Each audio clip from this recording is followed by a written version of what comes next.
Welcome to doctor care. ఈరోజు doctor కేర్లో మహిళలు delivery తర్వాత ఎలాంటి మానసికమైన వ్యాధితో బాధపడతారు, మానసిక వ్యాధితో బాధపడుతున్న మహిళలకు ఎలాంటి వైద్య విధానం అందుబాటులో ఉంది, ఒకవేళ మానసిక రోగులు కనుక ఉంటే ఎలాంటి డాక్టర్ని సంప్రదించాలి, డాక్టర్ని సంప్రదించిన తర్వాత వారు ఎలాంటి వైద్యం పాటించాలి, ఇలాంటి విషయాల గురించి చర్చించడానికి ఈరోజు డాక్టర్ హరీష్ రెడ్డి గారు సైకియాట్రిస్ట్ మనతో పాటు ఉన్నారు. ఆయన అడిగి మరిన్ని విషయాలు తెలుసుకుందాం. డాక్టర్ హరీష్ రెడ్డి గారిని డైరెక్ట్గా కాంటాక్ట్ అవ్వాలంటే స్క్రీన్ మీద స్క్రోల్ అవుతున్న నెంబర్స్కి కాల్ చేయండి. Good afternoon sir. నమస్తే అండి. మామూలుగా డెలివరీ తర్వాత మహిళల్లో ఏదైనా మానసికమైన వ్యాధులు కానీ మానసికమైన ఒత్తిడి కానీ లోనయ్యే అవకాశాలు ఉన్నాయంటారా? చెప్పండి. పోస్ట్ పార్టమ్ అంటే డెలివరీ తర్వాత కానీ ఆల్మోస్ట్ 70% ఆఫ్ విమెన్ ఫేస్ చేస్తారండి. సో దీన్ని పోస్ట్ పార్టమ్ బ్లూస్ అంటాము. అంటే as a very common term post partum blues అంటాం. అది వెరీ అంటే మేనేజబుల్. ఆల్మోస్ట్ విత్ ఇన్ 1 వీక్లో మెయిన్గా ఏముంటాయి దాని ఫీచర్స్ అంటే ఈజీగా ఏడ్ చేయడము, ఇంట్రెస్ట్ తగ్గడము, తినాలనిపించకపోవడము, నిద్ర పట్టకపోవడము, బేబీని కేర్ చేయలేకపోవడము, బాధ, ఇవన్నీ ఉంటాయి. దిస్ ఈజ్ ఇమ్మీడియట్లీ డెలివరీ తర్వాత. ఓకే. కానీ ఇనీషియల్గా అంటే 1 వీక్లో రిజాల్వ్ అయిపోతుంది. కానీ ఆ 1 వీక్ పీరియడ్ని మనం పోస్ట్ పార్టమ్ బ్లూస్ అంటాం. ఆ టైంలో జస్ట్ సపోర్టివ్ కేర్ వాటితోనే తగ్గిపోతుంది. కానీ వెన్ ఇట్ ఎక్స్టెండ్స్ 1 వీక్ తర్వాత 2, 3, 4 వీక్స్ ఆఫ్టర్ డెలివరీ కూడా కంటిన్యూ అయిన టైంలో దాన్ని మనం పోస్ట్ పార్టమ్ డిప్రెషన్ లాగా డయాగ్నోస్ చేస్తాం. Okay. So post partum depression ఇంకొంచెం అంటే ఫస్ట్ ఏదైతే చెప్పింది దానికన్నా ఇంకొంచెం సీరియస్ కండిషన్. దీంట్లో అంటే ఎక్సెసివ్ క్రయింగ్ ఉంటుంది, ఎక్సెసివ్ సెల్ఫ్ పిటీ ఉంటుంది, హెల్ప్లెస్ ఫీలింగ్స్ ఉంటాయి. ఈ మేజర్ డిప్రెసివ్ డిజార్డర్ ఏవైతే ఉంటాయో వాటిలో ఉన్న సిమ్టమ్స్ అన్నీ ఈ పోస్ట్ పార్టమ్ డిప్రెషన్లో మనం చూస్తాం. అంటే నిద్ర కరెక్ట్ రాకపోవడం, తినాలనిపించకపోవడము, హెల్ప్లెస్గా అనిపించడము, ఫటీగ్గా అనిపించడము, కంప్లీట్ అసలు loss of enjoyment, lack of energy, absolutely అంటే ఫీలింగ్ మిజరబుల్, ఇవన్నీ పోస్ట్ పార్టమ్ డిప్రెషన్లో ఫీచర్స్. సో ప్రైమరీలీ ఇవి ఎందుకు జరుగుతుంది అంటే during pregnancy or immediately delivery టైంలో చాలా హార్మోనల్ చేంజెస్ జరుగుతాయి. అవి మెయిన్లీ థైరాయిడ్ హార్మోన్స్ అనుకోండి, లేకపోతే వేరే ప్రోలాక్టిన్ల మార్పులు, రకరకాల అన్ని హార్మోన్స్ వాటితో పాటు న్యూరో ట్రాన్స్మిటర్స్లో చేంజెస్ జరుగుతాయి. That results in depression. Okay. అంటే డిప్రెషన్ అనేది మనం తగ్గించే అవకాశం ఉందంటారా, లేకపోతే ఫ్యామిలీ అట్మాస్ఫియర్ వల్ల కూడా ఇలాంటి డిప్రెషన్కి లోనే, ఇలాంటి మానసిక వ్యాధికి లోనయ్యే అవకాశాలు ఉన్నాయంటారా? సో ఇది 2 ఫేజెస్లో చూడొచ్చండి. ఎంతోమంది డ్యూరింగ్ ప్రెగ్నెన్సీ అంటే ఇప్పుడు నేను ఇంతకుముందు చెప్పింది ఒకటి పోస్ట్ డెలివరీ, పోస్ట్ ప్యూర్పేరియల్. కానీ దానికన్నా ముందు పెరీ పార్టమ్ అంటాం. అంటే ప్రెగ్నెన్సీ స్టార్ట్ అయినప్పటి నుంచి కూడా ఒక ఇండివిజువల్, ఒక ఫీమేల్ డిప్రెషన్కి లోన్ అవ్వచ్చు. సో ఎందుకంటే హార్మోనల్ చేంజెస్ అనేవి త్రూ అవుట్ ప్రెగ్నెన్సీ ఉన్న 40 వీక్స్ ప్లస్ లాగా కూడా hormonal changes or it's regular thing. కాబట్టి డిప్రెషన్ ప్రీ పార్టమ్ కూడా ఉంటుంది అన్నట్టు, పెరీ పార్టమ్. సో ఒకవేళ as an individual past history of mood disorder or depression కానీ ఇంకేదైనా వేరే మానసిక రుగ్మత ఇన్ ద పాస్ట్ లేకపోయి ఉంటే, so we just need to ఆ సపోర్టివ్గా ఉండడంతో కొంచెం కౌన్సిలింగ్, థెరపీ, అవసరమైతే మెడికేషన్ ఇస్తే సరిపోతుంది. బట్ అంటే ఛాలెంజ్ ఎక్కడ వస్తుంది అంటే డాక్టర్స్కి యూజువల్లీ ఎవరన్నా ఆల్రెడీ మెడికేషన్ మీద ఉన్న వాళ్ళు, ఆల్రెడీ ఏదైనా మానసికమైన వ్యాధితోని బాధపడుతూ ట్రీట్మెంట్ పైన ఉన్న వాళ్ళు కన్సీవ్ చేసినప్పుడు ఎట్లా అని చాలా మందికి సందేహాలు ఉంటాయి. రెగ్యులర్లీ మేము చూస్తుంటాం ఇది క్వశ్చన్. అంటే పేరెంట్స్ వస్తారు, లేకపోతే ఇన్లాస్ వచ్చి అడుగుతారు, ఇట్లా ఈ మెడికేషన్ ఆపాలనుకుంటున్నాము అని. ఎప్పుడైనా సరే కైండ్లీ డాక్టర్ అడ్వైస్ తీసుకొని ఆపండి.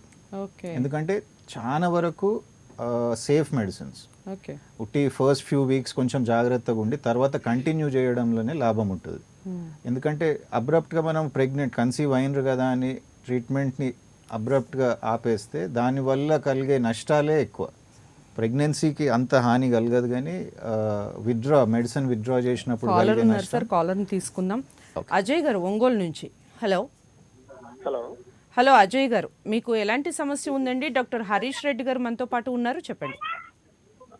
మా మిసెస్ 5 months బ్యాక్ డెలివరీ అయిందండి. ఓకే, చెప్పండి అజయ్ గారు. మా మిస్సెస్ 5 months బ్యాక్ డెలివరీ అయిందండి. ఓకే బ్యాక్ పెయిన్ బాగా వస్తుంది అని చెప్తుంది. ఓకే, అదొక్కటే కంప్లైంట్ అండి? అవునండి, అదొకటి, ఇంకేం లేదు. ఓకే, అంటే సి రిలేటెడ్ టు సైకలాజికల్ ఇష్యూస్ అదొకటే ఉంది. Fine fine. అంటే జనరల్గా డాక్టర్స్ మీ గైనకాలజిస్ట్ ఎవరైతే ఉన్నారో కొన్ని ఎక్సర్సైజెస్ అవి కూడా సజెస్ట్ చేయవచ్చు. ఇట్ డిపెండ్స్, అది నార్మలా సిజేరియనా, దానివల్ల కొంచెం బాడీ పెయిన్స్ అనేటివి ఐ థింక్ ఒక 6 months వరకు జనరల్గా అవుతుంది.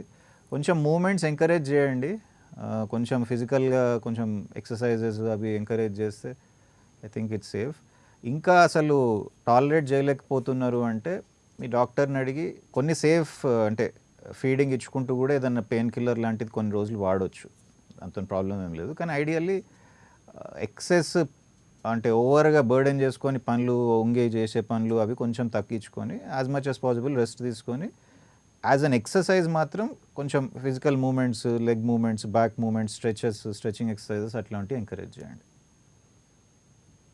ఓకే సార్, మీరు చెప్తున్నారు మానసికమైన వ్యాధితో బాధపడుతున్న వారు ఎవరైతే కన్సీవ్ చేస్తారో అదే. సో అంటే I want this message to be very clear అందరికి, ఎందుకంటే చాలా వరీ అయిపోతుంటారు మెడిసిన్స్ మీద ఉన్నాం కదా అని. అంటే అది న్యాచురలే, ప్రెగ్నెన్సీ ఏమన్నా ఇంపాక్ట్ అవుతుందేమో అని. కానీ మీ డాక్టర్ని ఎవరైతే మీకు ప్రిస్క్రైబ్ చేసినారో వాళ్ళని కలవకుండా మాత్రం ఆపొద్దు.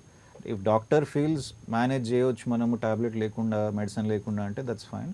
And it's very important to discuss with your treating doctor. Okay okay. So మానసికమైన ఈ వ్యాధి రావటానికి ఫ్యామిలీతో, ముఖ్యంగా హస్బెండ్తో దూరంగా ఉండే అవకాశాలు వచ్చినప్పుడు నేను ఒంటరిని అన్న ఫీలింగ్ ఎక్కువైపోయి అలాంటి అవకాశాలు ఏమన్నా ఉన్నాయంటారా? యా, డెఫినెట్లీ ఇది కూడా వన్ పాసిబిలిటీ అండి. ఎందుకంటే మనం అంటే we have families where caller ఉన్నారు సార్, కాలర్ తర్వాత కంటిన్యూ చేద్దాం. స్వాతి హైదరాబాద్ నుంచి. హలో. నమస్తే మేడం. నమస్కారం అండి, మీకు ఎలాంటి సమస్య ఉంది? డాక్టర్ హరీష్ రెడ్డి గారు మనతో పాటు ఉన్నారు, చెప్పండి. సమస్య అంటే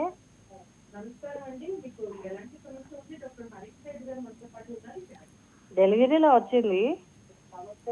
చెప్పండి అమ్మా. సింగిల్ గా ఏడవడం అనేది అది అంతా కంటిన్యూషన్ గా ఉంటుందా, లేకపోతే టాబ్లెట్లు వాడిన తర్వాత తగ్గిపోతుందా? అంటే ఇది 2 విధాలమ్మా. ఇమ్మీడియట్గా మీకు ఫస్ట్ టైం డెలివరీ తర్వాతనే స్టార్ట్ అయింది ఈ ప్రాబ్లమ్ అంటే అది కొన్ని రోజులు వాడితే సరిపోతుంది. కానీ ఈ ప్రాబ్లం మీకు ఇంతకు ముందు కూడా ఉంది అంటే దాన్ని మళ్ళీ ఒకసారి అంటే ప్రాపర్గా ఇవాల్యుయేట్ చేసి డయాగ్నోజ్ చేసి ట్రీట్మెంట్ ఎంతకాలం వాడాలి అనేది అప్పుడు డిసైడ్ చేసి వస్తుంది. కానీ అది మీ డెలివరీ తర్వాత అయినా సరే ఖచ్చితంగా అంటే మెడికేషన్ ఫస్ట్ రాగానే రాస్తారు అని కాదు, ఎవరినైనా ఇవాల్యుయేట్ చేస్తారమ్మా డాక్టరు. ఎంత సీరియస్ ఉంది దీనికి అంటే కూర్చొని 2-3 సార్లు థెరపీ మాట్లాడి సపోర్టివ్గా మాట్లాడి కొన్ని అడ్వైస్ చేయవచ్చా, లేకపోతే మెడిసిన్ రాయాలనా అనేది డాక్టర్ మిమ్మల్ని చూసి ఇవాల్యుయేట్ చేసి. కానీ డెఫినెట్గా ట్రీట్మెంట్ రెస్పాన్స్ అయితే చాలా మంచిగా ఉంటుంది. ఆల్మోస్ట్ 80 to 90% మంది చాలా మంచిగా రికవర్ అవుతారు. కాబట్టి అంటే ఏం కాదు అనుకుంటే ప్రోలాంగ్ చేయకుండా ఒక్కసారి మీకు దగ్గరున్న సైకాట్రిస్ట్ని డెఫినెట్గా విజిట్ చేయండి. ఓకే. హస్బెండ్ కోఆపరేషన్ కనుక ఒకవేళ తక్కువ ఉన్న పక్షంలో, కోఆపరేషన్ కన్నా అబ్సెంట్ ఉండే ఛాన్స్ ఉంది కదా మన దగ్గర, వేర్ హస్బెండ్స్ ఇంకో టౌన్లో పనిచేయడము, లేకపోతే abroad out of the country అంటే కన్సీవ్ అయ్యి వాళ్ళు హోమ్ టౌన్ వెళ్ళిపోయి. సో ఈ సమ్టైమ్స్ ఈ అంటే డిస్టెన్స్ ఆబ్వియస్లీ అది ఇంపాక్ట్ ఉంటుంది. ఎందుకంటే ప్రెగ్నెన్సీలు ఉన్నప్పుడు women needs support. Of course parents the support ఉంటుంది మెజారిటీ దాంట్లో, కానీ హస్బెండ్ నుంచి రావాల్సిన సపోర్ట్ ఇవన్నీ డెఫినెట్గా బెనిఫిషియల్. కానీ అన్ఫార్చునేట్లీ కొందరికి అది వీలు కాకపోవచ్చు వర్క్ వల్ల. డిప్రెషన్ స్థాయికి వెళ్ళిపోయే అవకాశం ఉందంటారా? నాట్ నెసెసర్లీ అండి, అంటే జస్ట్ దాని వల్ల డిప్రెషన్ పోతారని కాదు, కానీ అదొక contributing factor. Okay. Amongst other factors అదొకటి. అంటే స్పౌజ్ కొంచెం డిస్టెంట్గా ఉన్నప్పుడు డెఫినెట్లీ కాంట్రిబ్యూట్స్. ఓకే. ఒకవేళ ఆఫ్టర్ డెలివరీ శిశువు గనక సరిగ్గా పుట్టకపోయినా, లేదా అంటే హెల్దీ బేబీ రాకపోతే తల్లి పడే మానసికమైన ఒత్తిడి కానివ్వండి, మానసికమైన ఇది కానీ ఎలా ఉండొచ్చు? అది ఆబ్వియస్గా అంటే న్యాచురలీ హెల్దీ చైల్డ్ లేకపోతే ఎట్లయినా బాధ అవుతుంది. అండ్ ఇంకా డిఫికల్ట్ సిచ్యువేషన్ ఎప్పుడంటే అంటే అన్ట్రీటబుల్ కండిషన్స్ ఉంటాయి కొన్ని, అంటే అది విజన్ లేక రావడం కానీ, లేకపోతే హ్యాండిక్యాప్డ్గా ఫిజికల్గా హ్యాండిక్యాప్డ్గా రావడం కానీ, వాళ్ళల్లో definitely it's a very sad state. కానీ ఎప్పుడైనా సరే ఇట్స్ అబౌట్ హౌ వాళ్ళ ఇండివిజువల్ ఎవరైతే డెలివర్ చేసిండ్రో వాళ్ళ ఫ్యామిలీ ఎట్లా సపోర్ట్ చేస్తుంది, వాళ్ళు మేము ఉన్నాము అన్న భరోసా ఇచ్చి అవన్నీ ట్రై టు బీ దర్. ఏడవద్దు అది ఇది అని చెప్పడం is the first natural thing, కానీ అది that's not how you deal with it. ఏడవడం ఇస్ అ రియాక్షన్, అది ఎక్స్పెక్టెడ్ రియాక్షన్. కాబట్టి లెట్ దెమ్ ఆ గ్రీవ్ ఏదైతే ఆ బాధ ఉండాలి, కానీ నెక్స్ట్ ఏంది అనే ప్లాన్తోని అందరు సపోర్టివ్గా ఉంటే I think that will help. డిప్రెషన్తో బాధపడే వారికి కానివ్వండి, ముఖ్యంగా మహిళల్లో మెడిసిన్తో సరిపోతుందంటారా, లేకపోతే మెడిసిన్ కన్నా కూడా స్ట్రాంగ్గా కౌన్సిలింగ్తోనే వాళ్ళు క్యూర్ అయ్యే ఛాన్సెస్ ఎక్కువగా ఉన్నాయంటారా? అంటే ఇవాళ టాపిక్ మనం ప్రెగ్నెంట్ లేడీస్ గురించి మాట్లాడుతున్నాం, ఆర్ పోస్ట్ ప్రెగ్నెన్సీ లేడీస్. మెడిసిన్స్ది అంటే మళ్ళా రిపీట్ చేస్తున్నా, మెడిసిన్స్ ఆర్ సేఫ్ అండి. So counselling is there, counselling ఒక భాగం, కానీ కౌన్సిలింగ్తో మాత్రమే నయం అవుతుంది అనేది ఇట్స్ డిఫికల్ట్. బోత్ ప్యారలల్గా రన్ కావాలి. Medicines play a bigger role. ఎందుకంటే end of the day hormonal changes, biological changes జరుగుతాయి మన బ్రెయిన్లో, దాని యాజ్ అ రిజల్ట్ బాడీలో. సో దానివల్ల ఈ లెథార్జీ, నీరసము ఇవన్నీ డెవలప్ అవుతాయి. దట్ కౌన్సిలింగ్ చేస్తే అవన్నీ పెరిగాయి. You need a medicine to correct ఆ బయాలజికల్ చేంజ్ ఏదైతే జరుగుతుందో, that will require a medicine. So medicines, counselling definitely, counselling, therapy రకరకాల, ఫ్యామిలీ థెరపీ అనుకోవచ్చు, కపుల్ థెరపీ. సో అట్లా థెరపీ చేస్తూ ఉండాలి, కానీ మెడిసిన్స్ ఇస్ ద ఇంపార్టెంట్ అంటారు. సో అసలు మానసికమైన వ్యాధితో ఒక వ్యక్తి, ముఖ్యంగా మీరన్నట్టుగా పోస్ట్ ప్రెగ్నెన్సీ వాళ్ళు బాధపడుతున్నారు అని అసలు మనం ఎలా అబ్జర్వ్ చేయాలంటారు? ఇది ఇంపార్టెంట్, ఎందుకంటే ఫ్యామిలీస్, పేరెంట్స్ కానీ, ఇన్లాస్ కానీ, హస్బెండ్ కానీ నోటీస్ చేయాల్సింది ఏంటంటే, ఫస్ట్లీ ద ఎక్స్పెక్టెడ్ బాండింగ్ జరగదు. బేబీకి మదర్కి ఎట్లయితే దగ్గర తీసుకోవాలి, ఏదో అంటే they don't feel that it's that he or she is her own or something. ఆ బాండింగ్ జరగకపోవడం ఒకటి. Excessive crying is a common feature. చాలా ఏడ్స్తారు, సింపుల్ థింగ్స్కి ఏడ్ చేస్తారు, సింపుల్ థింగ్స్కి ఇరిటేట్ అవుతారు. ఇంకా ఎక్స్ట్రీమ్ ఫామ్ పోస్ట్ పార్టమ్ సైకోసిస్ అని ఉంటుంది. పోస్ట్ పార్టమ్ సైకోసిస్లో ఏంటి అంటే, నేను బేబీని హార్మ్ చేసేస్తా, హార్మ్ చేయాలి, హార్మ్ చేసినట్టు అంటే మైండ్లో ఇమేజెస్ వచ్చేయడము, ఐడియాస్ రావడం అనేది చాలా కామన్గా జరుగుతుంది. దిస్ ఇస్ ద ఇంకా ఎక్స్ట్రీమ్ కండిషన్, పోస్ట్ పార్టమ్ సైకోసిస్. ఇంట్లో కొంచెం హాలుసినేషన్స్ అట్లాంటివి కూడా వచ్చే ఛాన్స్ ఉంటుంది. సో గుర్తుపట్టేది అంటే just like other depressive symptoms లాగానే స్లీప్ డిస్టర్బ్ అవుతుంది, అపెటైట్ డిస్టర్బ్ అవుతుంది, ఓతో సెల్ఫ్ కేర్ తగ్గిపోతుంది, స్నానం చేయలేకపోవడము, సరిగ్గా డ్రెస్అప్ కాలేకపోవడము, దేని మీద ఇంట్రెస్ట్ లేకపోవడము. So these are very common features. So ఇవి ఇమ్మీడియట్ పోస్ట్ డెలివరీ మనం నోటీస్ చేస్తే వీ షుడ్ బి అలర్ట్ అయ్యి సీక్ హెల్ప్. అంటే ఈ ప్రక్రియలో భాగంగా మామూలుగా గట్టిగా కొంతమంది అరిచేస్తూ ఉంటారు, బాగా కోప్పడిపోతూ ఉంటారు, లేదా ఒకటేసారి కంప్లీట్గా సైలెంట్గా ఉండటం, నిస్సహాయత వ్యక్తం చేయటం, నాతో ఏమీ కాదు అని చెప్పేయడం, ఇలాంటివి జరుగుతూ ఉంటాయి. దాన్ని కూడా మనం మానసికమైన వ్యాధి అనుకోవచ్చు. అకేషనల్ అవుట్ బర్స్ట్స్ అనేది common. As humans everybody tends to sometimes it just అట్లా అవుట్ బర్స్ట్ అనేది ఎక్స్పెక్టెడే. ఎస్పెషలీ అంటే ఆల్రెడీ ఒక చైల్డ్ ఉన్నప్పుడు, ఇంకేదో వాళ్ళకి too much on their plate ఉంటుంది, అంటే హ్యాండిల్ చేయలేను అన్న పరిస్థితి వచ్చినప్పుడు అకేషనల్గా అవుట్ బర్స్ట్ అవుతారు. అది I don't think that will require అంటే ట్రీట్మెంట్, అదొక డయాగ్నోసిస్ ఇవ్వలేము. కానీ ఇప్పుడు ఏదైతే మనం ప్రాబ్లమ్స్ డిస్కస్ చేసినామో అవన్నీ కన్సిస్టెంట్ బేసిస్లో, అంటే వారం 10 రోజులు వరుసగా every day in day out అవుతుంది అన్నప్పుడు then we need to.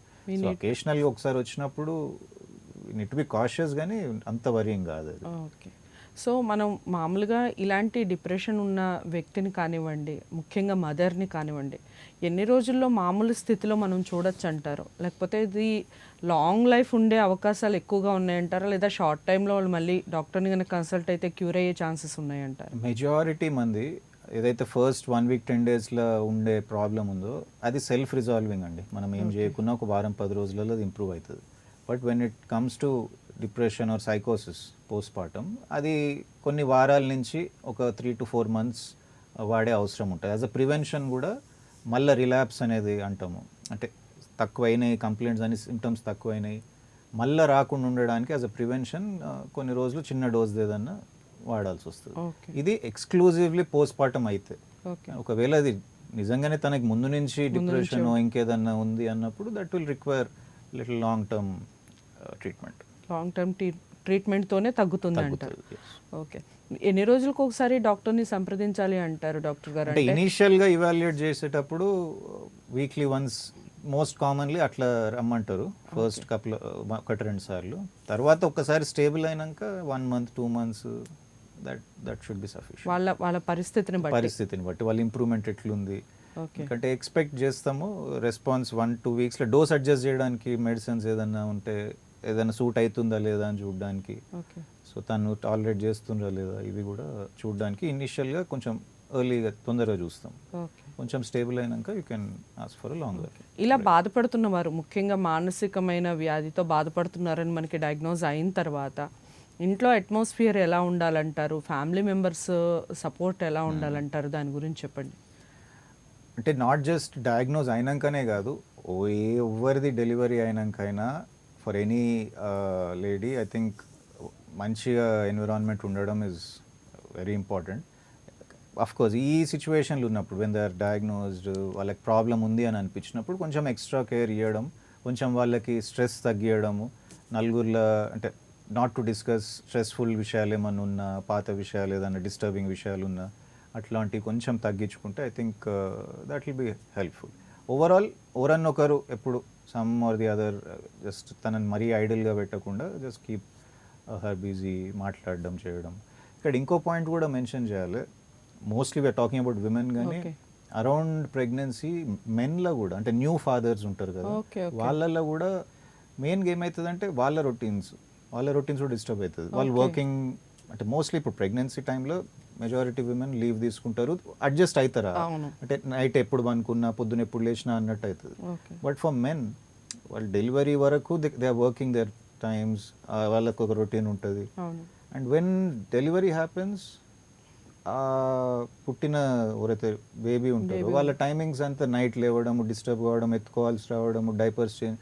So దీనివల్ల కొంచెం ఆ ఇంపాక్ట్ ఆ మెన్ న్యూ ఫాదర్స్ మీద కూడా పడుతుంది. ఒకటి ఫైనాన్షియల్గా కొంచెం బర్డెన్ అనిపించవచ్చు, కొంచెం డిఫికల్టీస్ వస్తాయి. సో ఆల్ దిస్ కాబట్టి ఇగ్నోర్ చేయవద్దు. Even men also some times can face ఇటువంటి డిప్రెషన్కి లోనయ్యే అవకాశాలు ఉన్నాయంట.